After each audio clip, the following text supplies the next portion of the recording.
We're talking wolves and the current administration's backdoor meetings, all with Blake Henning of Rocky Mountain Elk Foundation. All right, welcome in, Gun Talk Hunt fans. Welcome. Close those truck doors, turn up those radios, and if you happen to pull this up on YouTube or Facebook, any of those, pull off on the side of the road and give it a listen. But I'm your host, KJ, and today we are talking about a few initiatives and a couple of very important ones that you guys should have been paying attention to and should be paying attention to right now, because there's a lot coming down the pipe as way of conservation efforts, and we're talking about wolf re-enlisting, and we are talking about our current administration's decision to hold backdoor dealings without us present. So to talk with me today, and before we jump in, this Gun Talk Hunt is brought to you by Vortex Optics, Brownells, serious about firearms since 1939, Timney Triggers, the world's finest triggers, Lockdown, secure your lifestyle, and Silencer Central, silence delivered. Joining me today is Mr. Blake Henning of the Rocky Mountain Elk Foundation. Blake, how you doing, man? I'm doing well. Thanks for having me today. It's a pleasure, and a pleasure to have you on the show, because a lot of times we get bogged down in the weeds, and I'm guilty of this. We get bogged down in the weeds on the gear, the tips, and the tactics, but we forget that behind all of this, and I know a lot of sportsmen understand the Pittman-Robertson Act and how that plays a vital role in conserving our lands and our species and our way of life. But rarely do we get a chance to talk about conservation efforts, and Rocky Mountain Elk Foundation does immense amount of work. Give us a little bit of background, just in case folks aren't aware of what Rocky Mountain Elk Foundation is. Yeah, glad to do that, KJ. We're a nonprofit wildlife conservation and hunting organization, been around since 1984, founded in Northwest Montana. About 500 chapters across the country, and you'd be surprised to know that those chapters are actually spread pretty evenly across the country. 225,000 members. We do a lot of work on behalf of those members. We do land acquisition work. One of our priorities is improving access to public lands and private lands for hunting. Habitat stewardship, managing habitat on our public lands has been a high priority since day one. Obviously, elk and other wildlife need great habitat, and that's something we do. We'll put millions of dollars out there on the ground annually, improving those places. Most of our members are hunters, so we're obviously doing things out there to grow the hunter numbers, reinforce that hunting is conservation. One of our slogans here for many years now, and we really live by that. And then also, in recent years, we've really increased our actions around advocacy both at the federal level in DC and in state houses across the country. So that's kind of a synopsis of what we do. That's a very good synopsis, and that kind of jumps us right into it's the advocacy part of it, and being involved. Whether it's we all need to band together anyway, and we're going to get more into that and how you can do that. But let's talk about one of the issues at hand, which came out this week, and it was wolf re-listing by a judge out west. So what's behind this? Yeah, well, the story of the gray wolf in the lower 48 states here has been a crazy one for many years. They were first restored back to Yellowstone in 1995 and central Idaho. Their numbers expanded rapidly, and as a result of a lot of elk on the ground in those states. Elk are their primary prey, and those wolf numbers expanded. And then you kind of get into the early 2000s. The Fish and Wildlife Service thought we had enough wolves on the ground, we could delist them. There were a number of attempts to delist them because as they were restored, they were protected through the Endangered Species Act. A lot of tries, a lot of fails. Every time delisting would come up, you'd have these kind of anti-hunting groups, animal rights groups challenge that delisting. You fast forward a little bit to the Trump administration, they took on the delisting effort again and did put forth a rule to delist wolves nationally across the lower 48 states, the gray wolf. Now, what does delisting mean for anyone listening? What does that entail? I mean, because a lot of our guys are like, oh, they're delisted, so we can start buying our permits and we can start harvesting and all that good stuff. Is that correct? Well, not completely. Yeah, obviously. That's what a lot of people believe, though. I mean, because I think when folks start hearing that, they start thinking, okay, we have a sustainable population and we can start, whether it's a draw system, a tag system, or whatever we do, and we can start hunting them. But yeah, well, delisting just means that the administration in this case says there are enough wolves out there, and we're going to remove them from the protections provided them by the Endangered Species Act. That's the federal law. Now, when that took place, wolves are still subject to state laws. And many states have their own Endangered Species Act at the state level. So wolves would still be governed by them. And in the cases of like Washington, Oregon, California, the wolves were protected by state laws. But that's at least part of our goal is we'd rather have them subject to state management, state wildlife management laws and regulations versus federal law. Now, the other part of this, in 2011, Congress actually stepped into the game and passed a bill implementing a federal rule that called for the delisting of wolves in Montana, Idaho, and part of Wyoming. And so that remains in effect today. Those wolves in those states are under state management, and we do hunt and trap wolves in those states. So those 3 states have it still. The rest of the country, as we're going to talk about, is now back on the list. Okay. And we're talking with Blake Henning of Rocky Mountain Elk Foundation. Blake, give us some of your background now that we've kind of started jumping in this conversation, and give us a little of your interest in wolves and why is this important for you? Yeah, well, my interest in wolves solely comes from the job that I have. I grew up on a farm in southeast Nebraska. I have bachelor's and master's degrees in wildlife management.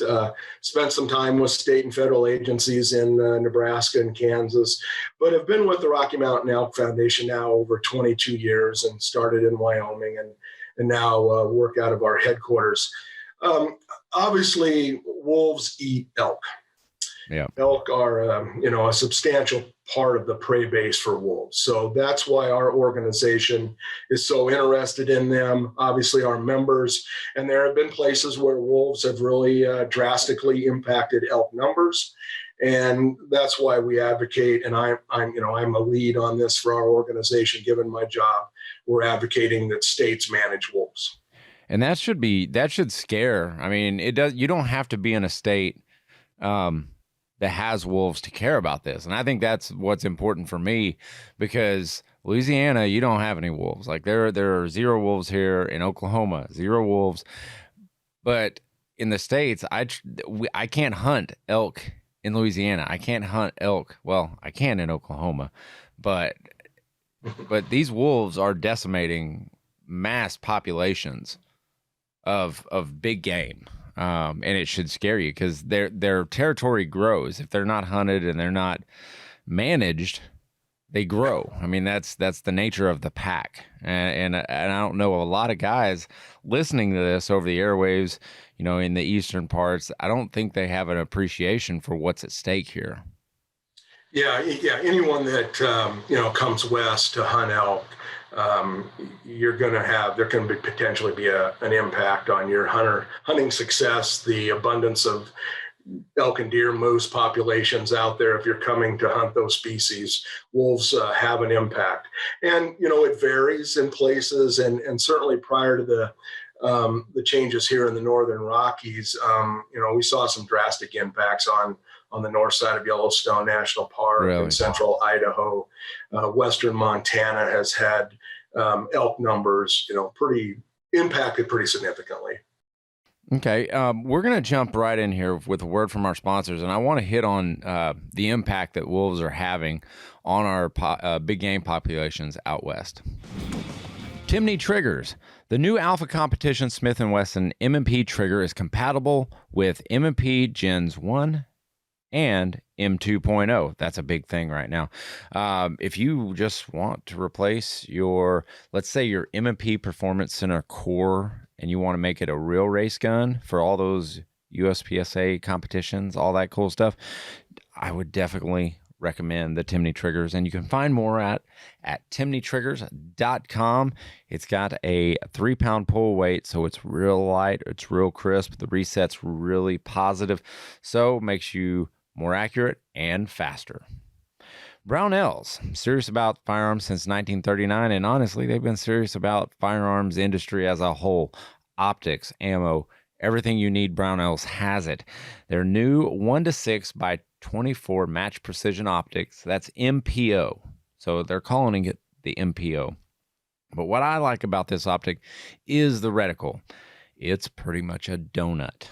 And by donut, I don't mean like a long john or a twist or a bear claw or a donut hole. I'm talking about the regular glazed, like you see at Dunkin' Donuts, like just regular. All right. It looks like a donut. But what it allows you to do is to naturally place the target in the center. It's really intuitive. I highly recommend checking them out. The MPO, the Match Precision Optics with illuminated donut reticle at brownells.com. Okay, we're back with Blake Henning of Rocky Mountain Elk Foundation, and we're talking about the big game impact, but it's also, that has a big effect on the economic impact as well. Blake, talk a little bit more. You kind of started jumping into the effect on big game that wolves have. Elaborate on that if you could. Yeah, glad to.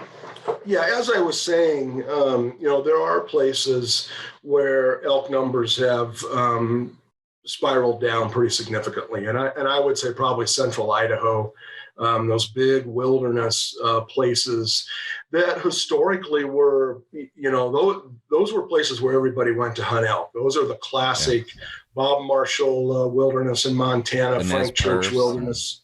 Nez Perce Clearwater National Forest. Those are the classic places that were home to 20,000. The Clearwater herd was 20,000 elk at one time. Wow. Same with Northern Yellowstone herd, nearly 19,000 elk there. Now, today, those numbers are much, much smaller. Now, I'm a biologist, and I'm not going to say wolves are the total cause of that. There are other issues going on, habitat issues, other things like that.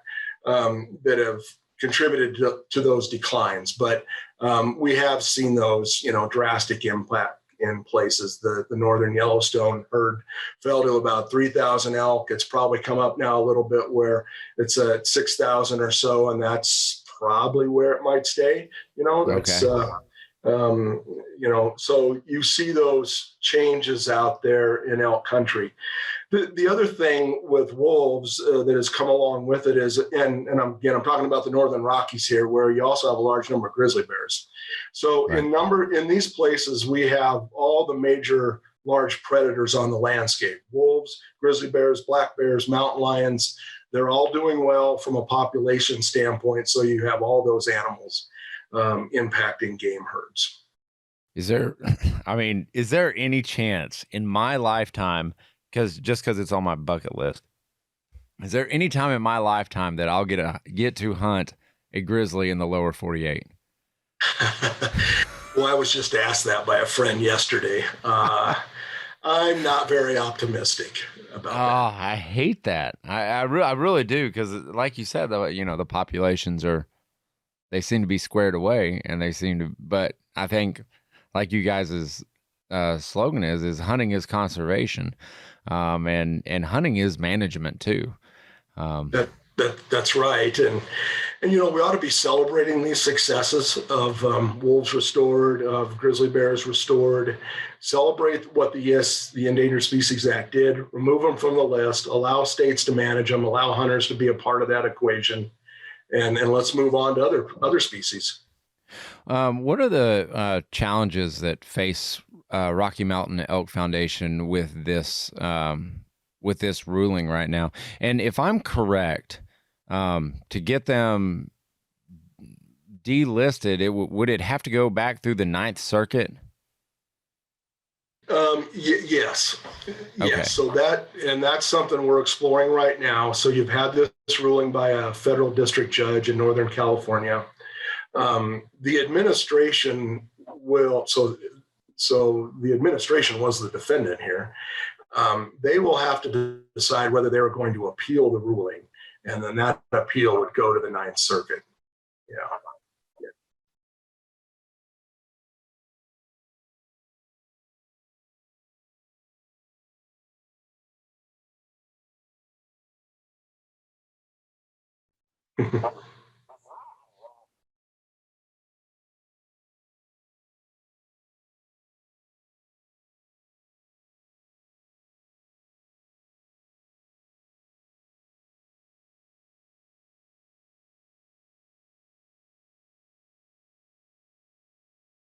Yeah,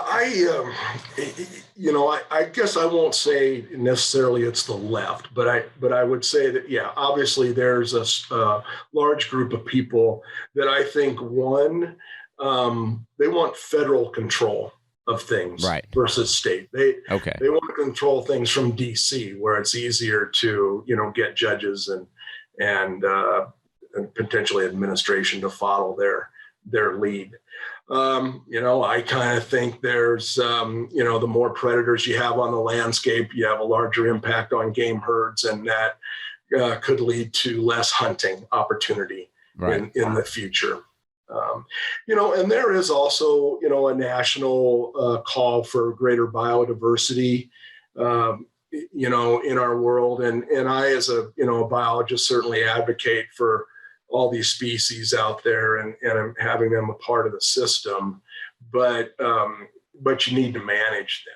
And again, it goes back to, I think, with this element that likes to use litigation so much, they don't trust states or locals to do the right thing. They want to control it from DC. Okay, so it's about a top-down control. They'd rather seize it from the top. I think so, and honestly, they raise a lot of money around it. I've heard some of these groups absolutely say that if you remove the grizzly bear from the endangered species list, I won't be able to raise money for my organization. Really? Yeah. So it's also about money. Absolutely. Where the cash is, that's what we're dealing with. It's all where the cash is. Right. We also have an issue coming up, and we're going to jump in here from our sponsors.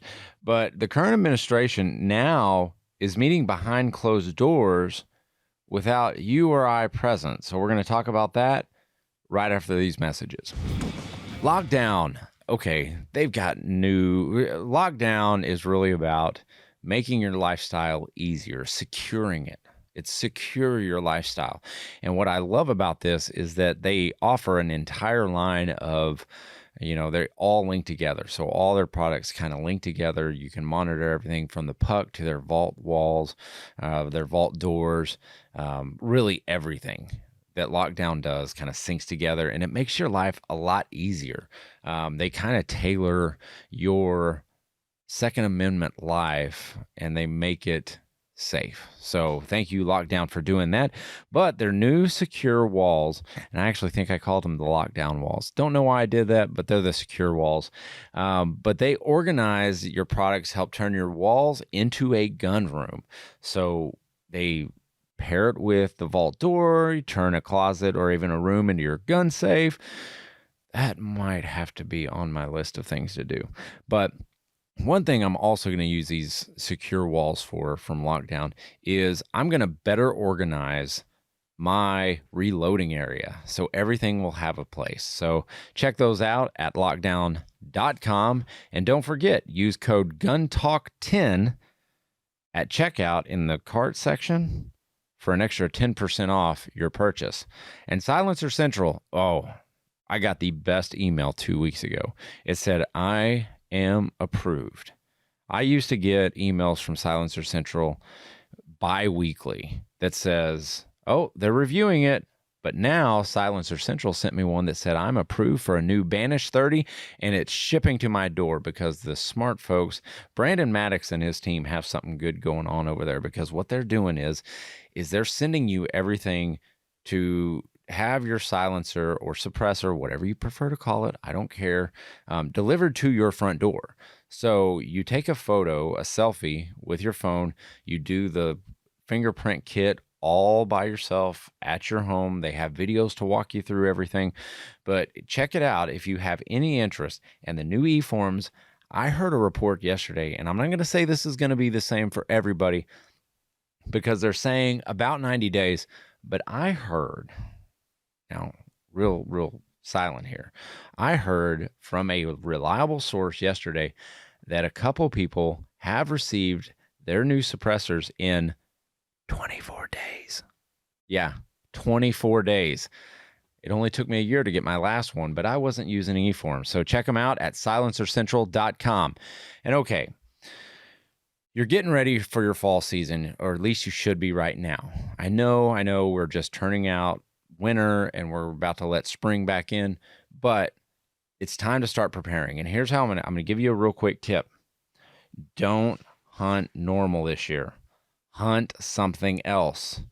There are applications out there right now, statewide. If you want to go out western antelope hunting, now is the time to get your application in.